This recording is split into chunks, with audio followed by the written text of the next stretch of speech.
श्रीमन्नारायण नारायण हरि हरि ओम।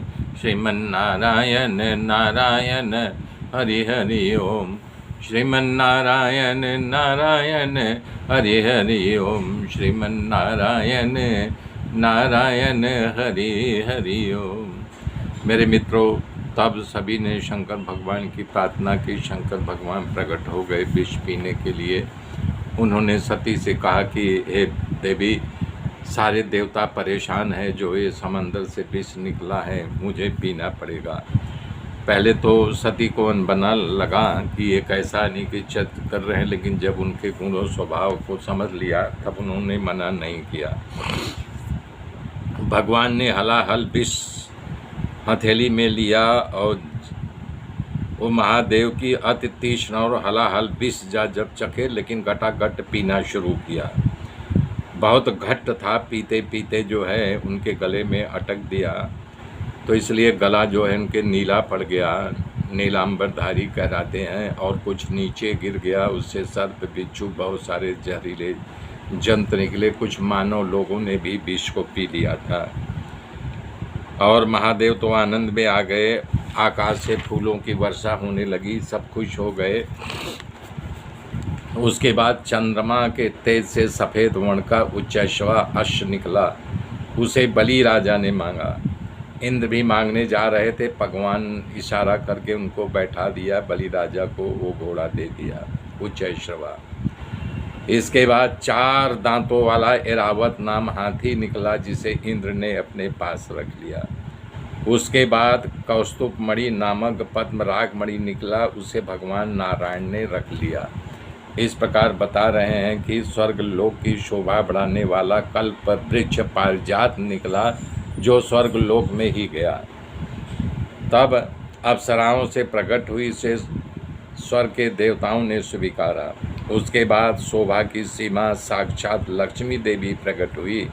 उसे प्राप्त करने के लिए देव दानव आपस में पड़ापड़ी करने लगे, मारा मारी करने पुतारू हो गए कि मैं शादी करूंगा, मैं करूंगा, ऐसा होने लगा।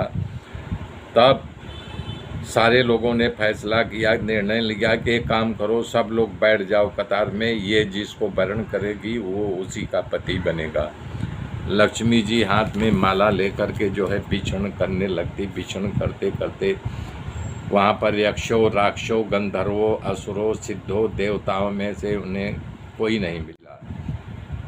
कुछ तो बैठे थे जो भक्ति में, कुछ बैठे ही नहीं। सोचा हमारे पास कर्तव्य नहीं है, मैं इसके लायक नहीं हूँ, तो वहाँ बैठ कर के क्यों अपमान कराऊँ।